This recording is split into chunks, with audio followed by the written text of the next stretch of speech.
I welcome you to my channel. Subscribe and listen to my new stories every day. When Claire and I married, I thought we were building something solid, a foundation that no storm could shake. We had a story worth telling, two young, ambitious people climbing life's ladder together, planning everything from vacations to a dream home we'd eventually buy. Life seemed simple. Comfortable. Yet, sitting here now, I wonder if I missed the cracks from the start. It all began as little things that, in hindsight, seemed more like clues. Her eyes would glaze over at dinner, a subtle shift I first attributed to work stress. Claire was a marketing lead at a local firm and had a lot on her plate.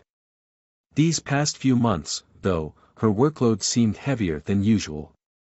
She started mentioning business trips more frequently, with destinations that kept moving farther and farther from home. It felt strange, but I never questioned it. After all, we built this relationship on trust, or so I thought. One evening, she came back late from one of those trips. It was already past midnight, and I was half asleep on the couch, waiting. She walked in, disheveled and carrying a large purse she'd barely noticed she was dragging across the floor. I don't know what came over me, but when she set her purse on the table, I reached for it, intending to carry it upstairs for her. "Don't touch that," she snapped, catching me off guard. I dropped it immediately, not wanting to start a fight. But as I pulled my hand back, I noticed a crumpled hotel slip sticking out from the corner of her bag. She quickly tucked it away, muttering something about work expenses. That night, I couldn't shake the feeling that something was off. The following week, she was distant, glued to her phone even when we were supposed to be watching a movie together. I felt like a ghost in my own home, ignored and overlooked. I wasn't sure how to approach her, or if I even should. I told myself I was being paranoid, but that nagging feeling refused to leave. Eventually, I made the mistake of checking our phone bill. Scrolling through it felt like diving into a rabbit hole of doubt. One number, in particular, appeared over and over: calls, texts, even late at night.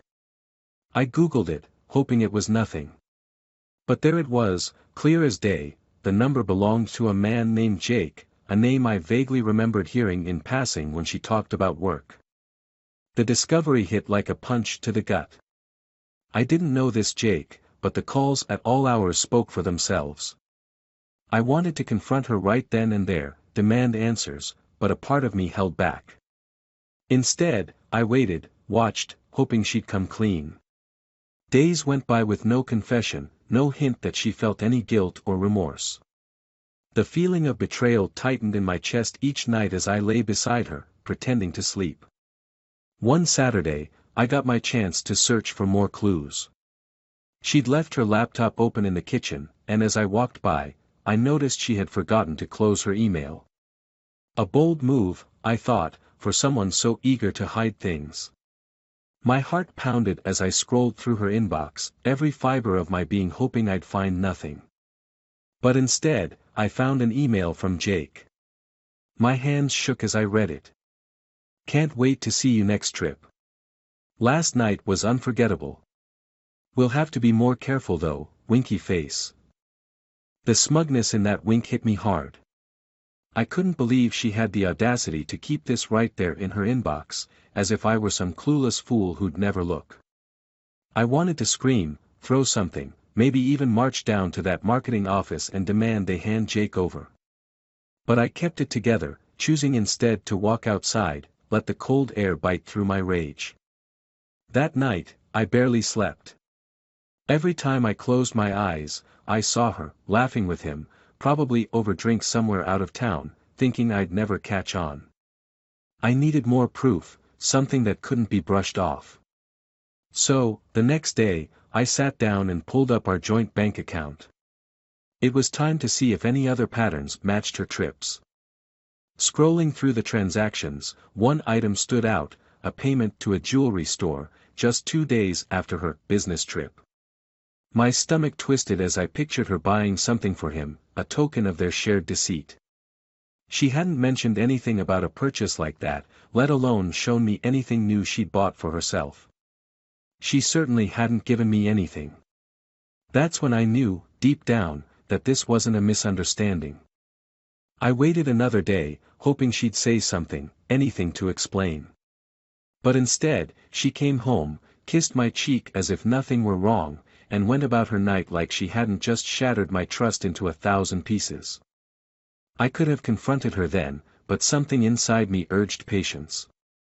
I needed a way out, a way to preserve my dignity, and perhaps even teach her a lesson. That night, as she lay beside me, her breathing slow and even, I made a plan. If she thought she could carry on like this, breaking promises with every sly text, every secret call, she was about to learn just how wrong she was. The days after my discovery were some of the hardest I'd endured. Every conversation with Claire felt like a balancing act, each word chosen carefully, concealing the anger building inside me. I could hardly look at her without feeling the sting of betrayal. Every smile she offered, every casual kiss goodnight, felt like a mockery. I was starting to realize I didn't know my wife as well as I thought. After finding the jewelry purchase, I became obsessed with learning more. Her phone was still locked down, so I had no way of knowing what messages or calls she was hiding. But I had one advantage, her routine. Claire had a habit of leaving her phone charging on the kitchen counter each morning as she prepared breakfast.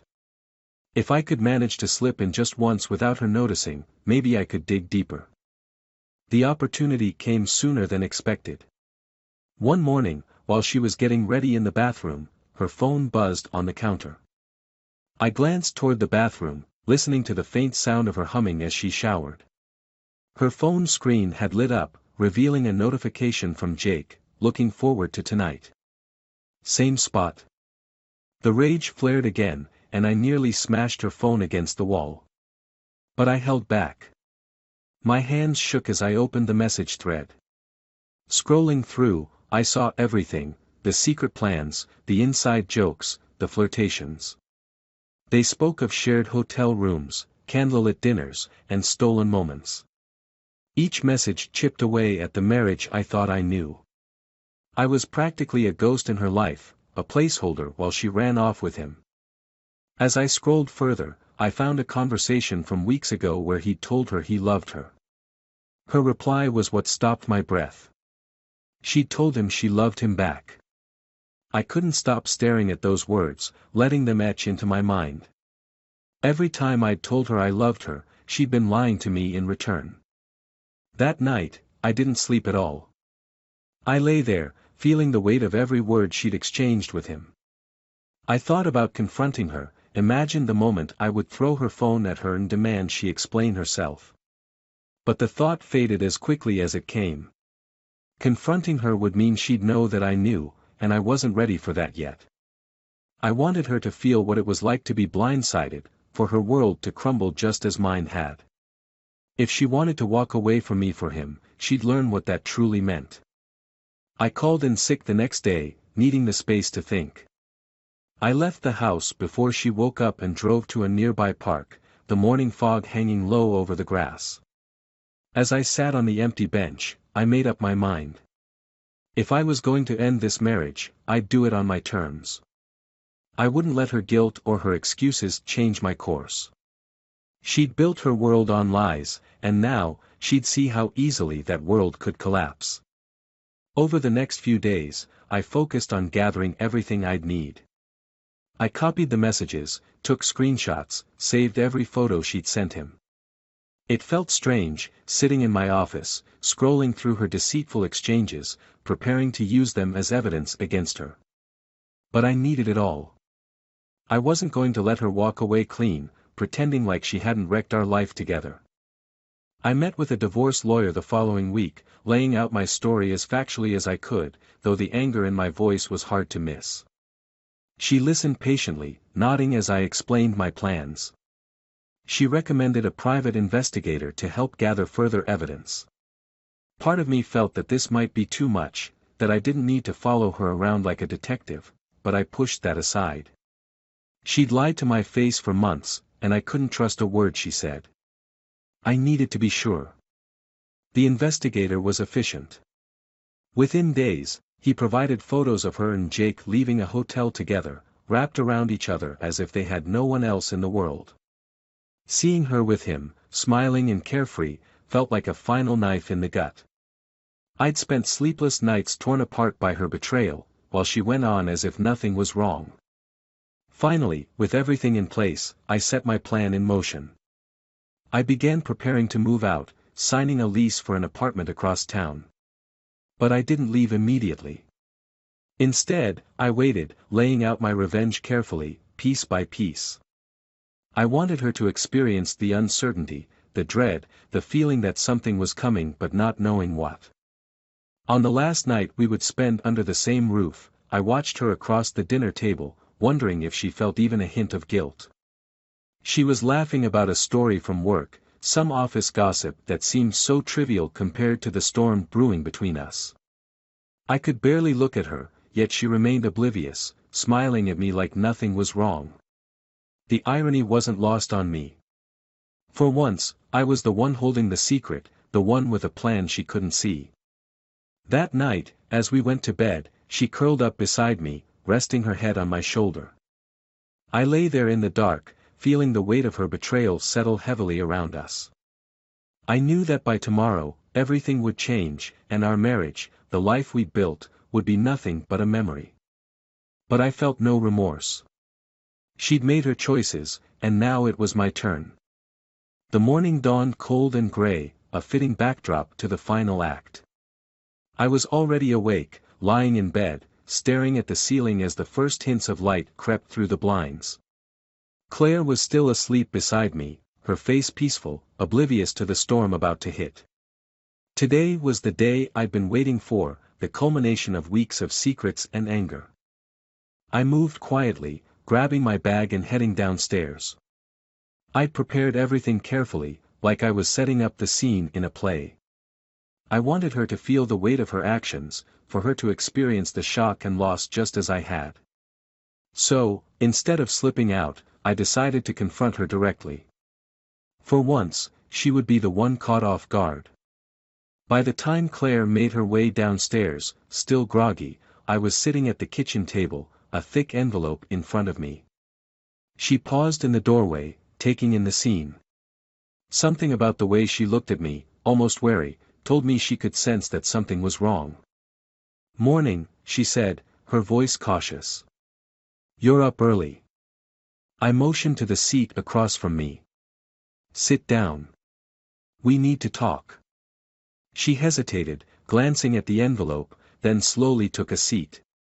Her eyes flickered with something like concern, maybe even fear. It was the first time I'd seen her look uncertain in months. "What's going on?" she asked, her voice a little shaky. I looked her straight in the eye. "I know about you and Jake." The color drained from her face. She opened her mouth, then closed it, clearly struggling to find words. What are you talking about?" "Don't lie to me, Claire." I slid the envelope across the table. "I have all the proof I need. Messages, photos, even receipts.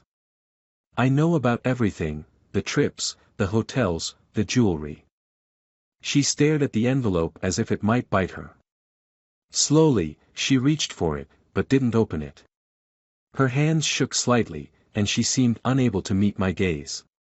"Were you ever going to tell me?" I asked, keeping my voice steady, though the anger simmered just below the surface. "Or were you planning on lying to me forever?" She took a shaky breath, finally looking up at me. I don't know what to say." "Then start with the truth," I replied coldly. "Why? Why throw away everything we built for some fling?" Her eyes filled with tears, and she looked away. "It wasn't supposed to be like this," she whispered. "I never meant to hurt you." I laughed bitterly. "You never meant to hurt me? Then why lie to my face every single day? Why let me think that everything was fine while you were sneaking around with him?" She wiped her eyes, but her tears did nothing for me. I'd seen the love letters, the giddy messages, the whispered promises exchanged with Jake. She had chosen him, over and over, every time she picked up her phone, every time she lied about a trip. I wasn't here for her apologies or her regret. You were everything to me, you know that? I said, my voice cracking despite myself. I trusted you. I would have done anything for you. And this is how you repay me. She lowered her head, her shoulders shaking. For a moment, I thought I might feel some sympathy, some sliver of compassion. But then I remembered the text from Jake, the way she had told him she loved him. That crushed whatever sympathy I might have felt. I don't want your apologies, Claire, I said, my voice hardening. I want you to know exactly what you've lost. She looked up, her tear-streaked face full of confusion. What do you mean? I stood, walking over to the kitchen counter, where I'd placed a second envelope. This one held copies of the divorce papers. I laid them in front of her, and the look of horror in her eyes was almost satisfying. You thought you could just keep me in the dark, didn't you? That I'd be here, waiting, while you lived this double life. But I'm done playing that part. I took a deep breath, steadying myself. These are the divorce papers. I'm leaving you, Claire. She reached out as if to touch me, but I stepped back, out of her reach. Please, Thomas, she begged, her voice barely a whisper. Don't do this. We can work this out. I know I made mistakes, but I still love you. I shook my head, feeling numb. Love? You don't get to talk to me about love, Claire. You threw that away the moment you chose him. I'm done. You've made your bed, now you can lie in it. Her tears turned to sobs, her face crumpling as she realized that I was serious. She pleaded, begged, promised she'd change, that she'd never speak to Jake again. But I had heard enough lies. Nothing she could say would ever erase what she'd done. She had broken something that couldn't be fixed. Finally, after what felt like hours of her begging and pleading, she fell silent. She looked defeated, broken in a way I'd never seen her before. The irony of it all struck me, how the tables had turned, how she was now the one left feeling lost and helpless. Without another word, I turned and walked to the door. I didn't look back as I left, ignoring her cries, her desperate pleas to reconsider. I was done giving her the power to hurt me. This was my goodbye, my chance to start fresh, free from the weight of her betrayal. As I stepped outside, the cold morning air hit me like a jolt, clearing the last traces of doubt from my mind. I was leaving behind the life I thought I wanted, the woman I thought I loved. But for the first time in months, I felt something I hadn't felt in a long time, peace.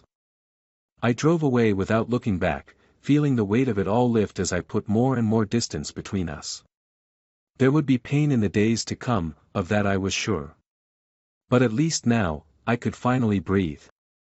It had been a few months since I walked away, leaving Claire and the hollow shell of our marriage behind. The divorce had gone smoothly, at least on paper. Claire didn't contest, she barely had the energy to even look at me in the courtroom. She seemed lost, broken, almost unrecognizable from the confident, radiant woman I'd married. The finality of our relationship ending had hit me hard, but I'd managed to push through, holding on to the hope that I'd eventually rebuild my life from the wreckage she'd left. I moved into my new apartment, a small but quiet place with an empty view of the city. It was bare bones, just a bed, a desk, and a couple of suitcases. I didn't mind. The quiet was exactly what I needed, a place where I could clear my mind and start over. The nights were the hardest. I'd lie awake, my thoughts racing back to what she'd done, to the life we once had, wondering how it had all gone so wrong. One night, around 3 a.m., my phone buzzed, startling me out of a fitful sleep. I groggily grabbed it, seeing Claire's name on the screen. I stared at the phone for a long moment, debating whether to answer. We hadn't spoken since the divorce, and I hadn't planned on ever speaking to her again. But something in me couldn't let it go. I picked up. Thomas? Her voice was barely a whisper, fragile and raw, as if she'd been crying for hours. I sighed, exhausted just hearing her voice. "Claire, it's late. What do you want?" There was a long silence on the other end. I almost hung up, assuming she'd pocket-dialed me in some drunken stupor. But then she spoke. I just wanted to tell you I'm sorry. I know it doesn't matter now, but I didn't know what I was doing. I never wanted to hurt you." "Claire, please," I said, pinching the bridge of my nose. "It's over. We're done." "I don't want to hear it." "I know," she whispered. "But it's been so hard. You were right about everything. Jake, he left. He moved on like it was nothing. I thought he cared about me, but he just disappeared." Her words hung in the air, a bitter echo of everything I had warned her about. She'd gambled everything and lost, and now, she was paying the price. "I don't know what you expect me to say, Claire," I replied, my voice colder than I'd intended. "You made your choices. You destroyed us. Now you have to live with it." A long, hollow silence filled the line. Finally, she spoke, her voice wavering. "I just don't know if I can." The words lingered in the air, a subtle desperation that chilled me to my core. My chest tightened as her words sank in, the weight of her sorrow pulling at something deep within me. "Look," I said, softening my tone despite myself, "you'll get through this, Claire. Just give it time." But she didn't respond. The line was quiet, the only sound her faint breathing on the other end. I waited, hoping she'd say something, anything. But after a moment, the line went dead. I stared at my phone, an uneasy feeling settling in the pit of my stomach. The next few days passed slowly. Her call haunted me, her voice replaying in my mind. I kept telling myself it wasn't my problem anymore, that she was reaping what she had sown. But some part of me, a part that hadn't fully let go, couldn't shake the feeling that something was wrong. It was 2 days later when I received the news. Claire's sister called, her voice trembling as she struggled to get the words out. Claire had been found alone in her apartment. She'd taken her own life. The world stopped. The room felt suddenly too small, the walls pressing in on me as the words echoed in my mind. Claire was gone. The woman I'd once loved, the woman I'd trusted more than anyone, was gone. I sank to the floor, the weight of it crashing over me like a wave. I'd wanted her to feel remorse, to understand the pain she'd caused. But not like this. Never like this. At the funeral, I sat at the back, away from her family, the ache in my chest nearly unbearable. The guilt weighed down on me, clawing at my insides. I'd wanted to hurt her, to make her feel the devastation she'd brought into my life. But I hadn't wanted her gone. Her sister approached me after the service, her face streaked with tears. "She asked about you," she said softly. "She kept talking about how she missed you, how much she regretted everything. She couldn't forgive herself." I nodded, unable to speak, my throat tight with grief. I remembered the last conversation we'd had, her voice trembling on the other end, her desperate apologies. I hadn't listened, hadn't realized how much pain she was carrying. I had been too blinded by my own anger, too focused on my own hurt, to see that she was drowning. As I left the funeral, I looked back one last time, the weight of it all settling heavily on my shoulders. The woman I'd loved was gone, her life ending in the shadow of our broken promises. In the end, revenge hadn't brought me peace. It had only taken more from me, leaving me emptier than before, my heart hollowed by regrets and what-ifs. Somewhere in another life, Claire and I were still together, still the young, hopeful couple who believed they could conquer anything. But here, in this reality, all that was left was silence, a void where love had once been. And I knew I'd carry that silence with me forever.